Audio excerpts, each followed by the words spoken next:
Boa noite. A visita do Papa Francisco a Fátima no centenário das aparições e os novos dados da economia nacional são alguns dos temas da prova dos 9 desta noite, com Pedro Silva Pereira e como convidados José Ribeiro Castro e José Manuel Pureza, a quem agradeço desde já terem aceitado o nosso convite. Boa noite. Pedro Silva Pereira começa exatamente por si e por Fátima, pela importância, que importância é que tem o fenómeno de Fátima e se é representativo do país? Bom, o fenómeno de Fátima é com certeza muito importante para os portugueses. Certamente que com esta visita do Papa no centenário das aparições haverá uma imensa multidão de portugueses que se dirigirá a Fátima e basta conhecer um pouco a história religiosa do país e também as ligações entre Fátima e a política em Portugal para perceber que é um fenómeno com certeza muito importante. Eu creio que a visita do Papa, desse ponto de vista, já teve um mérito, foi ter aberto este debate entre aparições e visões, que no fundo esconde um debate teológico sobre o significado de Fátima e coloca também Fátima numa outra perspectiva, que é a perspectiva do lugar dos santuários na nova evangelização. O Papa colocou todos os santuários sob a dependência de uma estrutura dita da nova evangelização, o que significa que há alguma coisa também a inovar na mensagem dos santuários. Agora, eu creio que esta visita do Papa vai ser sobretudo um momento de encontro dos portugueses com um Papa que ao fim de 4 anos se pode dizer que está a ter um pontificado surpreendente e que conseguiu pelo menos uma coisa extraordinária, que é renovar a esperança na abertura e na inovação na Igreja Católica. José Manuel Pureza, a propósito ainda de Fátima, mas Fátima também não é um assunto consensual, nomeadamente entre os católicos. Nem tem que ser, em bom rigor, porque... Não é matéria de dogma. Com certeza, e portanto é naturalmente objeto de controvérsias, de diversidade de opiniões, de diversidade de sensibilidades. É claramente uma expressão grande de religiosidade popular. E, portanto, desse ponto de vista, esse é um facto objetivo. Agora, tudo aquilo que se diga sobre isso é, evidentemente, objeto de opinião. E eu, mais do que a importância de Fátima, creio que, enfim, fico com uma grande expectativa de ver qual vai ser a importância concreta que este momento do pontificado de Francisco virá a ter. Porque estamos num momento particularmente conturbado das relações internacionais, estamos num momento em que a espiral da guerra parece estar numa fase, digamos, muito pouco controlada, estamos num momento em que as promessas de nivelamento social estão, enfim, a ser claramente postas em causa de muitas maneiras. Estamos num momento em que, digamos, a realidade dos grandes movimentos migratórios e, sobretudo, dos movimentos migratórios em fuga da pobreza, em fuga da guerra, em fuga da perseguição, tem uma grande expressão e, portanto... E em relação aos quais que o Papa, aliás, tem referido. Exatamente, e portanto, situações que têm estado muito presentes na palavra e, mais do que tudo, no testemunho, no gesto concreto, de solidariedade concreta por parte deste homem, e portanto eu creio que, ou melhor, eu fico com uma expectativa de ver que palavra, que gesto é que relativamente a isto, o Papa já disse, enfim, antes de começar a sua viagem para Portugal, que virá, digamos, em peregrinação pela paz, e portanto, enfim, eu fico com uma grande expectativa de ver que palavra é essa, porque este homem... este Papa tem digamos, uma marca. Essa marca é a de recentrar a Igreja, a ação da Igreja sobre os pobres. A centralidade dos pobres tem sido a marca clara deste pontificado. E, portanto, eu imagino, mas isto é especulação da minha parte, evidentemente, que, digamos, haverá uma articulação densa, interpeladora, entre a aspiração à paz e a centralidade dos pobres. Eu creio que isso pode ser um recado muito importante para a humanidade dos Trumps, das Le Pens e coisas desse género.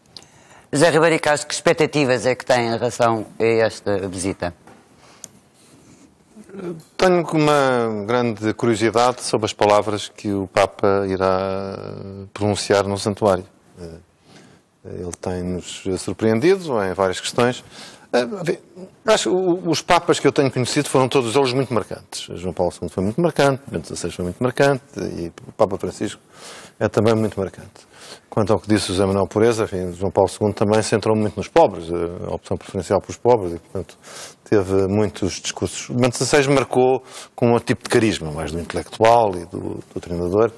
Recordo a sua visita a Portugal, talvez o momento mais marcante foi o encontro com os intelectuais no Centro Cultural de Belém, que foi bastante diferente. Mas também muito crítico do capitalismo, da ordem mundial. Sim. O Papa Francisco é um Papa, é jesuíta, é do Sul, é não europeu, tem uma linguagem pessoal completamente diferente, uma história pessoal bastante diferente daquilo a que estamos habituados, e tem uma soltura, digamos assim, de linguagem e uma simplicidade de atitude que é bastante tocante e interpelante. E, obviamente, está a conduzir uma renovação. Enfim, nós seguimos isso. Portanto, o que seja o seu olhar, eu creio que, se calhar, havia pessoas que gostavam que ele não viesse. Pessoas quem? Quer dizer, os setores críticos não gostam muito de Fátima. Fátima também incomoda. E, portanto, estariam provavelmente à espera. Mas eu por acaso, aqui há pouco tempo fui ver um filme, enfim, que foi apresentado recentemente sobre o Papa Francisco, conhecia pouco da sua história, e há um episódio muito engraçado, já depois dele de ser diretor de um colégio de jesuítas em Buenos Aires, durante o tempo da ditadura do Videla e tal. E ele depois vai, mandado pela Ordem, pela Companhia de Jesus, para Augsburgo. E aí torna-se devoto é um episódio muito simples, muito terno, que acontece na igreja de Augsburgo. Encontra uma mexicana ou colombiana que estava na igreja, que lhe dá uma imagem de uma Nuestra Senhora desata nudos, da Nossa Senhora que desata nós. E isso, eu depois fui ver, não é um culto latino-americano, não é um culto alemão. Portanto, é uma imagem que existe nessa igreja. E ele torna-se, de alguma forma, devoto dessa Nossa Senhora desata nós, e no resto da sua carreira, depois vai bispo auxiliar do cardeal de Buenos Aires, antes dele próprio ser, e na sua ação pastoral com os pobres, etc., ele distribuía pagelas da Nossa Senhora desata nós. Portanto, e creio que para muitos portugueses, na simplicidade da fé que nos ligam a Nossa Senhora de Fátima, e em que, enfim, mais do que a discussão teológica ou protocientífica de se foi uma visão, se foi uma aparição, a gente pela ciência não vai lá, são experiências espirituais, nessa absoluta simplicidade. Nossa Senhora é muito desata nós, e, portanto, a relação que temos com a Nossa Senhora de Fátima, enfim, quer as pessoas mais cultivadas ou menos cultivadas, na simplicidade da nossa espiritualidade é muito isso. E tenho curiosidade em saber, num fenómeno tão discutido, tão debatido, também no meio católico, o que é que o Papa vem em Fátima dizer aos católicos que lá vão estar, e aos católicos de todo o mundo, que o estarão certamente a seguir, de como é que ele vê este centenário e a canonização dos dois pastorinhos, de Francisco e Jacinta, que será celebrada na mesma ocasião. Portanto, tenho curiosidade em ver que palavras é que vai escolher, que espírito é que vai transmitir. É uma das grandes razões de curiosidade. O resto, enfim, são 100 anos de um grande acontecimento da Igreja Portuguesa. Enquanto esperamos essas palavras do Papa, Pedro Silva Pereira, que balanço é que faz deste pontificado de Francisco? Bom, deixe-me começar por dizer que eu também espero que a vinda do Papa a Fátima seja uma oportunidade para recentrar a mensagem do Santuário no tema da paz. Julgo que isso vai acontecer. Mas isso já acontecia, em certa medida, é a paz. Eu penso que há várias dimensões na mensagem de Fátima. Mas uma delas é a da paz no mundo. Sempre foi a da paz. Eu penso que se trata de valorizar essa dimensão num momento em que os desafios internacionais, como dizia há pouco o José Manuel Pureza, se avolumam neste domínio. No que diz respeito ao pontificado do Papa Francisco, eu creio que há 4 dimensões fundamentais que marcam este pontificado e fazem dele, como dizia, um sinal de esperança na renovação da Igreja Católica. A primeira é toda uma visão da Igreja. uma visão de uma igreja pobre, atenta aos pobres, uma visão de uma igreja em saída para as periferias e com aquela imagem que ele gosta de usar em estilo de hospital de campanha. Isto é, disponível para assistir aqueles que ao longo da vida enfrentaram toda a espécie de dificuldades. E essa visão de igreja parece-me muito importante e uma marca, aliás, o nome de Francisco é todo ele um programa de pontificado. Depois, em segundo lugar, há uma dimensão menos conhecida, talvez entre nós, e que tem que ver com a reforma do Vaticano, da Cúria, da Santa Sé, e que é muito importante também, em que ele deixa já a sua marca.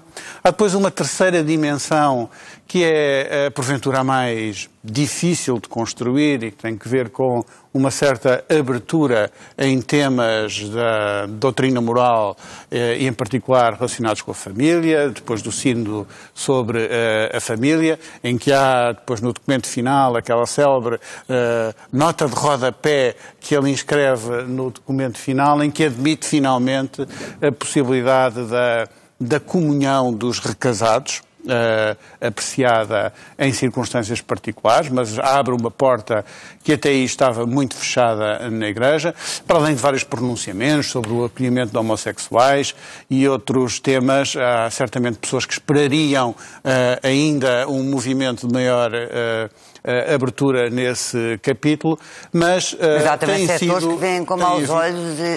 Sim, este Papa, aliás, enfrenta uma oposição frontal, que se expressou até em cartazes nas ruas de Roma, petições assinadas por cardeais, clérigos e, portanto, uma oposição importante. Depois há uma última dimensão que eu acho que é muito marcante nele e que tem que ver com a doutrina social da Igreja e as questões, talvez não tanto da pobreza, no sentido em que a questão da pobreza não representa de modo algum uma novidade na doutrina social da Igreja. A opção preferencial pelos pobres está, aliás, praticamente desde o início na mensagem cristã. Não, mas sobretudo a questão das desigualdades. A denúncia das desigualdades como um problema estrutural da economia que mata, e que precisam de ser enfrentadas através de políticas públicas, de uma intervenção de um Estado não apenas assistencialista. E esta mensagem é uma desautorização clara das lógicas neoliberais. Ele, aliás, utiliza essa expressão profusamente a propósito da denúncia, já não apenas do capitalismo selvagem, mas do neoliberalismo. E é também uma mensagem crítica que prolonga aquela que Bento XVI já tinha feito, a propósito de um certo recuo do Estado, como sendo a resposta errada depois da crise financeira de 2008-2009. E, portanto, nestes 4 domínios, eu creio que temos um pontificado que é, como digo, um sinal de esperança e, por isso, encontra tanto eco dentro da Igreja, mas também fora das fronteiras da Igreja.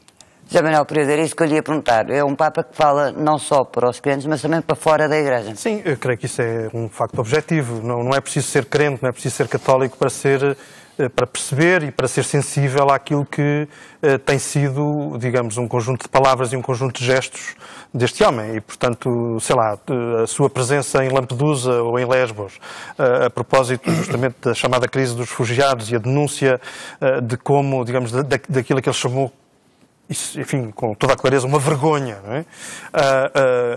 O gesto do lava-pés aos impuros, digamos assim. Digamos, são gestos que naturalmente são expressão de uma visão das coisas, onde cabe um lugar muito importante para uma crítica, um distanciamento daquilo que é um sistema económico gerador de pobreza. Não é? Isso eu acho que é muito importante para todas as pessoas, sejam elas crentes ou não crentes. Esta frase que enfim, se tornou tão forte e que é tão, digamos, que é uma denúncia tão forte, esta economia mata. Quer dizer, e a explicação é mata mesmo, quer dizer, não é uma coisa estritamente figurada, mata mesmo.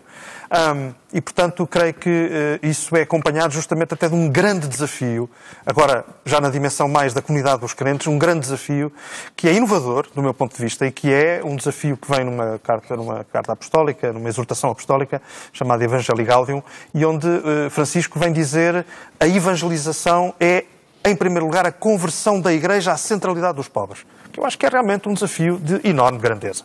Mas, a par disto, há também depois duas outras dimensões, só para não ocupar muito tempo, acho que há duas outras dimensões a que todas as pessoas, independentemente da sua condição de crente ou não crente, têm mostrado atenção e compreensão e simpatia por alguma destas outras dimensões. A primeira é a da confiança. Isto é um homem que tem, em vários momentos, tido uma posição perante as vidas, que são vidas sempre complicadas, que são sempre vidas, digamos, que não seguem a tabela dos preceitos estabelecidos a partir de um raciocínio abstrato. E essas vidas são acolhidas. A propósito, enfim, de vários aspectos que o Pedro aqui já salientou e de muitos outros que podíamos aqui identificar. E Francisco tem tido uma atitude de compreensão, de não julgar de uma forma severa, doutrinal, fechada, rígida, sem deixar de ser imperativo na doutrina. Francisco é um homem de acolhimento. Eu acho que as pessoas percebem misericórdia. Isso. E, portanto, a centralidade da misericórdia, enfim, na terminologia mais dos crentes, a palavra misericórdia tem essa expressão muito forte, que é voltar ao coração, não é? Bom, e finalmente, acho que há uma outra coisa que também é muito importante, que é o papado de Francisco ser claramente assumido sob a figura do Bispo de Roma, que é fraterno com as igrejas locais. Enfim, isso transparece em muitas expressões, mas designadamente nos seus escritos, onde ele vai buscar permanentemente contributos da Igreja das Filipinas, da Igreja da Guiné, da Igreja dos Estados Unidos, da Alemanha, do que seja. E faz questão de trazer isso para a sua reflexão. O que mostra realmente que, digamos, não se trata de alguém que se quer impor como o chefe, mas que quer ser aquilo que se espera, enfim, que eu acho que a comunidade, não só dos crentes até, espera de uma pessoa assim, que é ser um pastor, alguém que justamente junta, que compreende, que olha, que escuta, que ouve e que depois transmite. Bom, e agora, antes de passarmos a outros temas, fazemos já um curto intervalo, voltamos dentro de um minuto. Eu não posso lutar. Ai, não.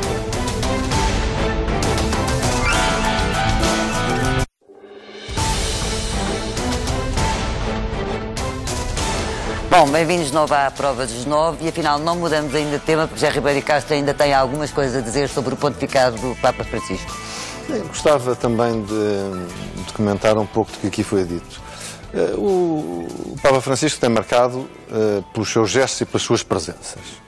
Um bocadinho como Jesus Cristo nos próprios Evangelhos, que está nos sítios ao lado da Samaritana, ao lado no Centurião, quer dizer, nos sítios onde às vezes chocava e contrariava os fariseus e o ambiente da época. Ele fazia questão com os publicanos, com a pecadora.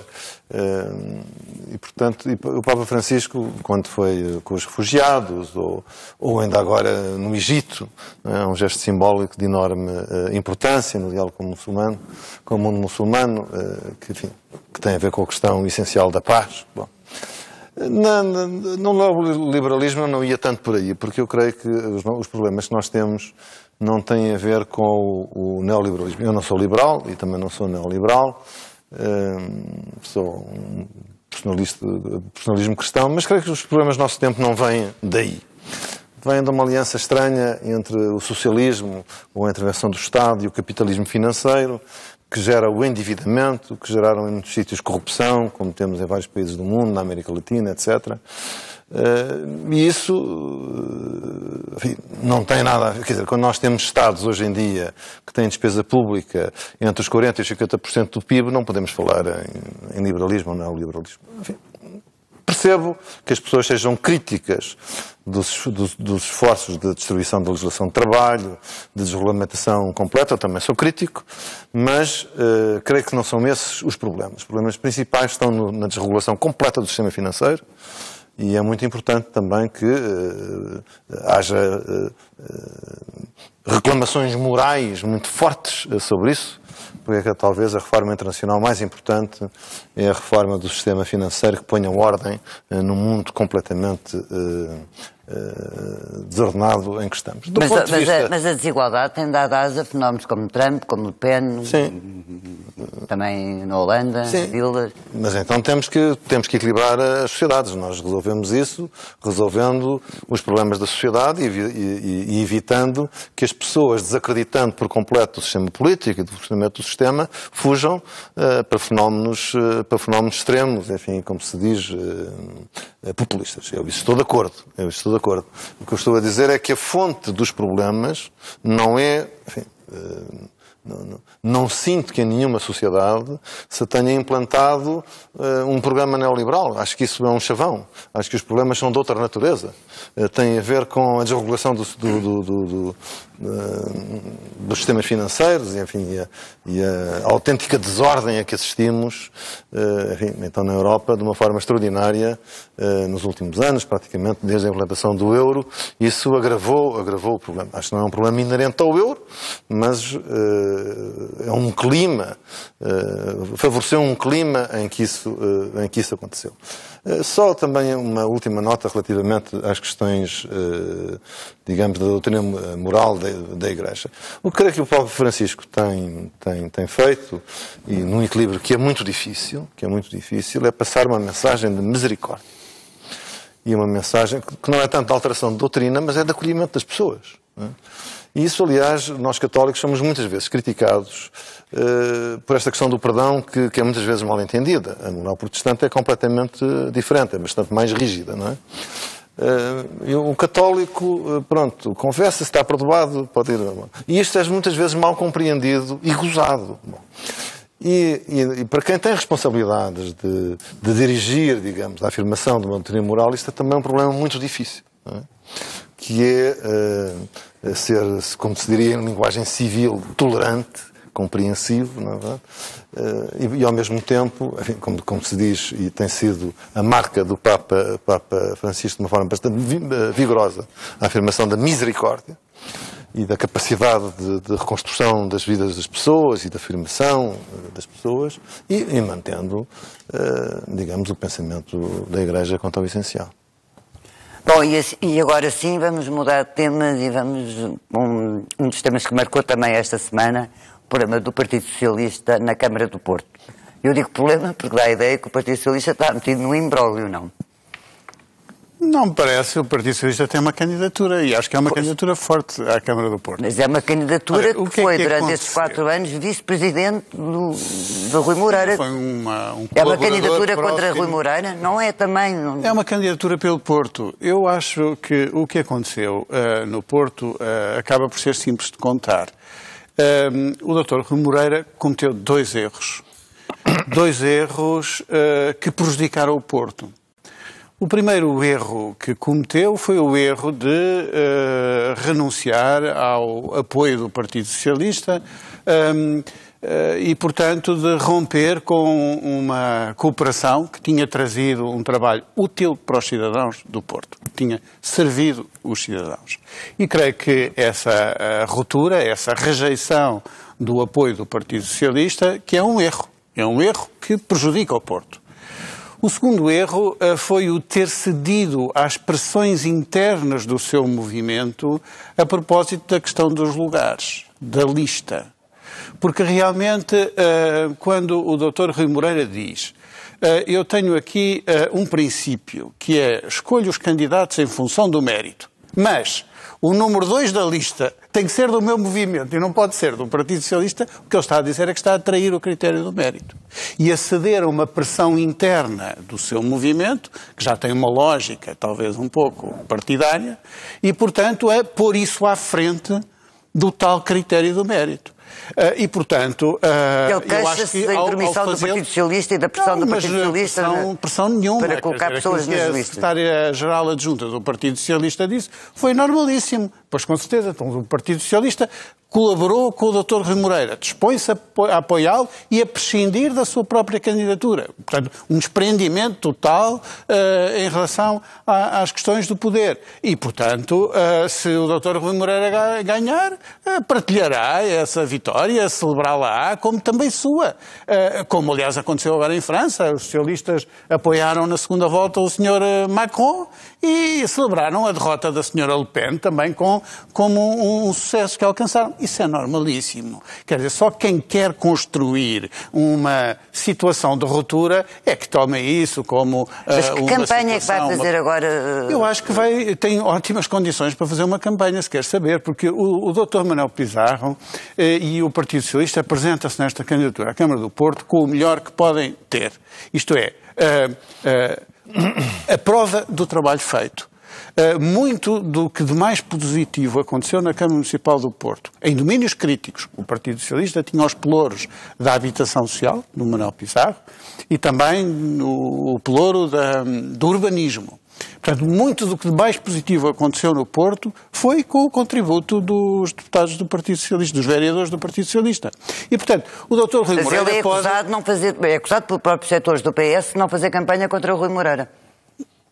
Não sei que setores do PS é que está a referir. Eu acho que o Partido Socialista fará, como lhe compete, uma campanha pela positiva, dizendo fundamentalmente o seguinte: o Dr. Rui Moreira pode prescindir do apoio do Partido Socialista. O Partido Socialista é que não prescinde de servir a população do Porto. Foi o que fez ao longo do mandato com os pelouros que lhe foram atribuídos e é o que se dispõe a fazer depois das próximas eleições autárquicas. E apresenta um candidato, o Dr. Manuel Pizarro é hoje uma figura muito mais conhecida no Porto do que era há uns anos atrás, também com o crédito do trabalho feito.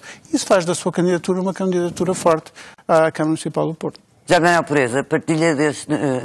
Que consequências é que esta candidatura e este desentendimento podem ter nas autárquicas no Porto?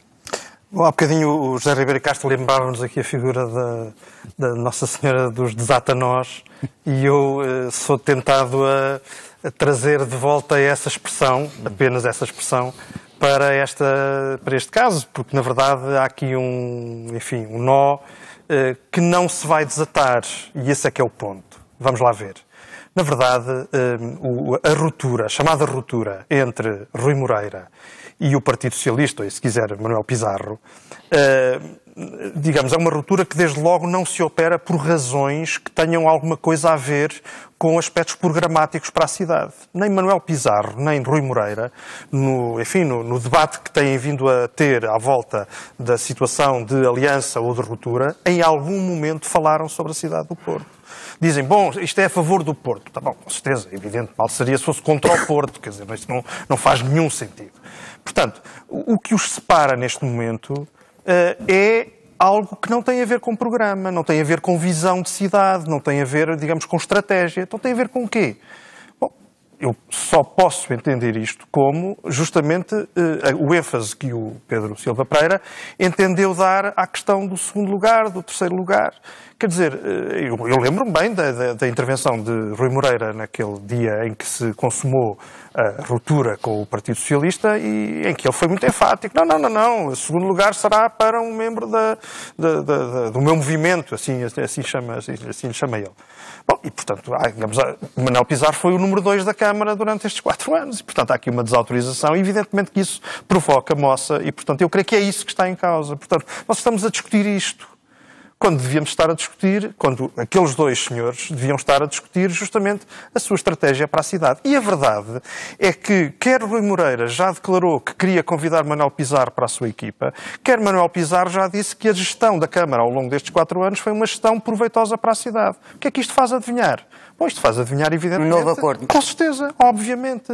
E, portanto, qualquer voto em Manuel Pizarro será um voto para reforçar uma aliança que se vai estabelecer com Rui Moreira. Qualquer voto em Rui Moreira será justamente para se fazer uma aliança com o Partido Socialista. Até mais. Eu sou tentado a pensar que, neste momento, nós temos uma situação a 3, Rui Moreira, CDS, Partido Socialista, e que é bem possível que passemos a ter uma situação a 4. Rui Moreira, CDS, Partido Socialista e o PSD. Foi justamente aos vereadores do PSD que o Rui Moreira recorreu agora, ou enfim, na sua renovação momentânea, foi justamente... Mas está a dizer o quê? Que o PSD também pode vir a apoiar o Rui Moreira? Não há nenhuma razão para que o não faça, do ponto de vista programático. Não há nenhuma razão para que o não faça, do ponto de vista programático. Em termos de visão da cidade, em termos de estratégia para a cidade, há uma grande confluência destas várias forças. E, portanto, deste ponto de vista, eu creio que a grande questão que se coloca para as eleições autárquicas no Porto, neste caso, porque é do Porto que estamos a falar, a mesma coisa se poderia dizer para qualquer outra autarquia, é justamente quais é que são as diferenças efetivas do ponto de vista de programa para uma cidade. Isso é que realmente as pessoas querem perceber. Portanto, isto não é uma coleção de cromos em que, digamos, eu tenho aqui o cromo número 1 e tu tens o cromo número 2 e pomos os dois na caderneta. Não é isto, quer dizer. Portanto, o nó não se vai desatar. Não vai haver nenhuma Nossa Senhora dos desata-nós que vai desatar aquele nó, porque aquele nó é um nó de entendimento sobre as ideias essenciais para a cidade. E foi isso que fez colaborar o Partido Socialista com o Rui Moreira e que vai fazer colaborar o Partido Socialista, chefiado por Manuel Pizarro, com o Dr. Rui Moreira. Só uma última nota. Eu percebo bem, enfim, a confiança que o Pedro Silva Pereira aqui quer expressar. Não, eu percebo com toda a sinceridade, percebo muito bem o discurso de confiança que quer transmitir às pessoas que nos estão a ouvir. Mas com franqueza, quer dizer, Manuel Pizarro, tendo feito o que fez, tendo dito o que disse, tendo enfatizado que a aliança entre o apoio do Partido Socialista a Rui Moreira era irreversível, é naturalmente alguém que, do ponto de vista da credibilidade política, não tem condições para agora fazer um discurso de distanciamento, um discurso de diferenciação. Porque se ele passou 4 anos a fazer o discurso da aproximação, de repente, sabe-se lá porquê, porque deixou de ser número 2, passa a ser número 3, vai fazer discurso de distanciação. Ninguém acredita. Ninguém acredita. Não tem necessariamente que fazer um discurso de distanciação, basta fazer um discurso de diferença. Não, diferença, com certeza, mas qual é a diferença? Mesmo que se renove um acordo depois das eleições, é um acordo mediado pela eleição do próximo dia 1 de outubro, que dirão o peso de cada componente. Eu vê-lo a defender a posição do Manuel Pizarro já me diz tudo sobre a verdade do que eu estive a dizer. Não, eu gostava de dizer sobre isto. Eu creio que o Pedro Silva Pereira tem razão a partir da altura em que o Manuel Pizarro diz que vai, e o PS diz que apresenta a sua candidatura, não tem para trás, porque para trás foi uma grande embrulhada que ia acabar de uma maneira, não esperava que acabasse desta, não é? Portanto, ninguém esperava. Foi uma grande surpresa, mas de facto o Partido Socialista estava em polvorosa, o Manuel dos Santos dizia umas coisas e, portanto, quer dizer, o acordo na lista de Rui Moreira implica para um partido a renúncia a que o seu emblema, o seu símbolo esteja no boletim de voto. E, portanto, isso para aquele que hoje, segundo as sondagens, é o maior partido português, não é em termos eleitorais, é o PSD, mas, segundo as sondagens, é uma renúncia grande e que é natural que gere inquietação em algumas estruturas e nos militantes, porque um partido que não vai a votos tende a cair no esquecimento e desvaloriza-se. Não é? Bom, isso é provável. Bom. E, portanto, eu percebo, não é tanto uma questão de lugares, mas que o Manuel Pizarro necessitasse para o PS de ser o número 2, porque era uma substituição, digamos, é um rosto que substitui o emblema. Portanto, era uma sinalização do entendimento. Mas o Dr. Rui Moreira, enfim, fez questão de sinalizar que não há nenhuma coligação, é importante que a natureza do movimento é outra. E, portanto, a saída, de facto, é esta. Portanto, cada um vai a votos e, consoante os resultados, logo veremos a seguir às eleições. Mas não há aqui eu creio que o Manuel Pizarro tem um bom capital, que, aliás, Rui Moreira também contribuiu para o alimentar, dizendo a qualidade do seu trabalho, do seu desempenho, da sua lealdade, etc. E a recíproca também é verdadeira. O Manuel Pizarro... É isso que faz a força da candidatura do Manuel Pizarro? Vai defender os resultados eleitorais, ou seja, a decisão estará nas mãos dos eleitores, o que é democracia, não é mau. Mas isso é sim. O que estava a dizer, José Manuel Pureza, era que isto se encaminharia. Depende da relação com o PSD também, não é? Quer dizer, o que determinou muito aquele arranjo é que o Rui Moreira, que teve uma vitória extraordinária nas eleições autárquicas, não tinha maioria. Mas, José Ribeiro Castro, deixa-me só concluir a ideia. Não tinha maioria, não precisava ter maioria. E tinha as relações completamente bloqueadas com o PSD, que foi, digamos, o grande derrotado das eleições no Porto, e, portanto, estava bloqueado politicamente para fazer qualquer tipo de acordo, até porque na composição do movimento de Rui Moreira também havia ali algumas linhas sociais-democratas desavindas com a linha oficial do PSD.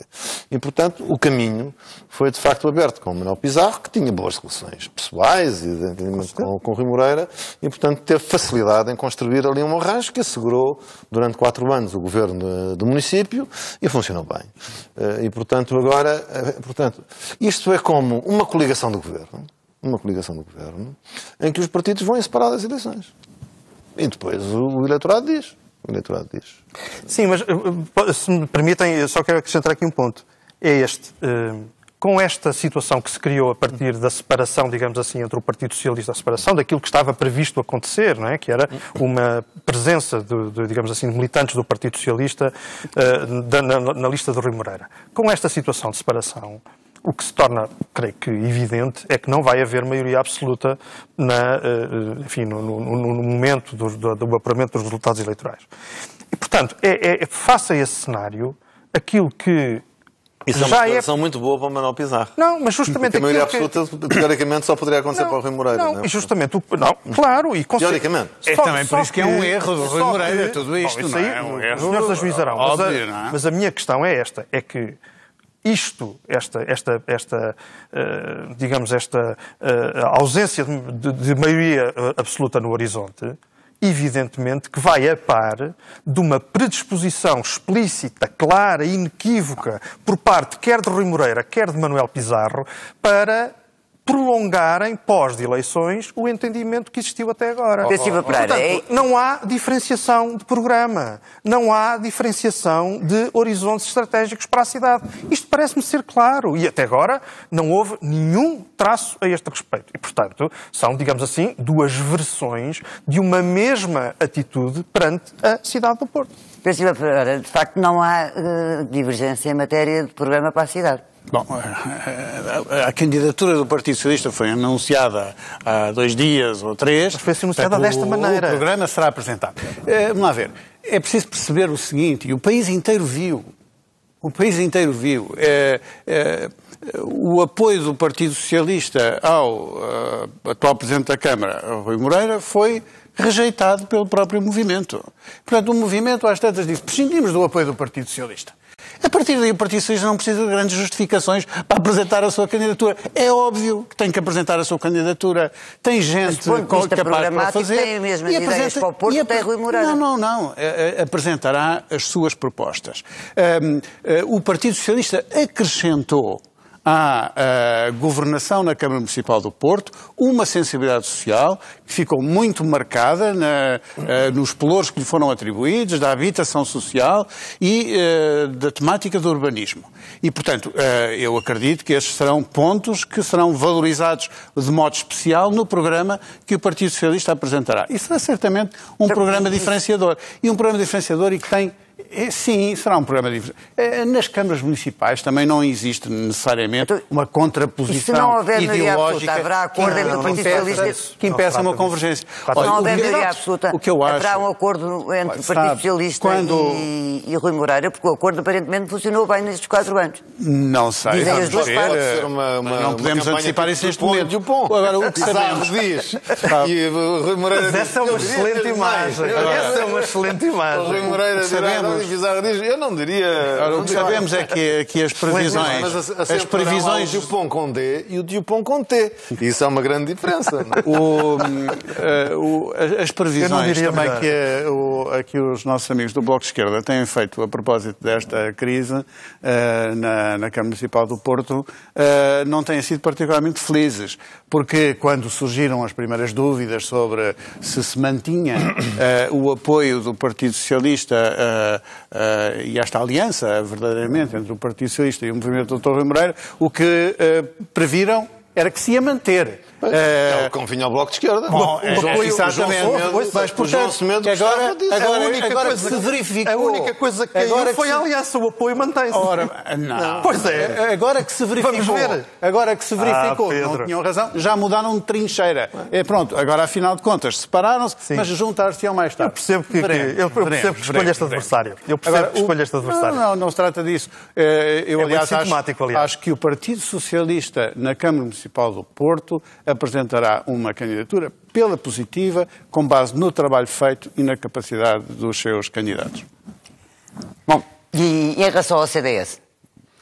Bom, o CDS... Talvez se alinhe com o Rui Moreira. O CDS abdicou de apresentar uma candidatura em 2013 para apoiar Rui Moreira e creio que mantém essa posição. Aliás, é o que a Presidente do partido já declarou. Mas não ouviu nas declarações de Rui Moreira um certo antipartidarismo? Como se as pessoas tivessem uma certa deficiência por pertencer a um partido? Esta posição, tanto quanto sei, é unanimemente apoiada pelos dirigentes do CDS do Porto e, portanto, pelos militantes que mais expressam e, portanto, isso é uma decisão que respeita sobretudo aos portugueses e eu respeito. Como CDS tenho dúvidas, porque é evidente que um partido não ir a eleições diga o mesmo que disse, as pessoas desabituam-se, não é?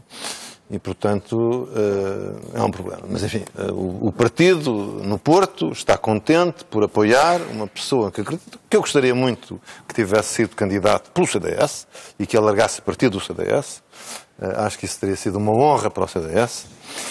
Mas, enfim, foi este o caminho escolhido e, portanto, será continuado como um caminho de sucesso. Bom, e assim termina mais uma prova de 9. Voltamos para a semana. Boa noite. Fique agora com mais bastidores.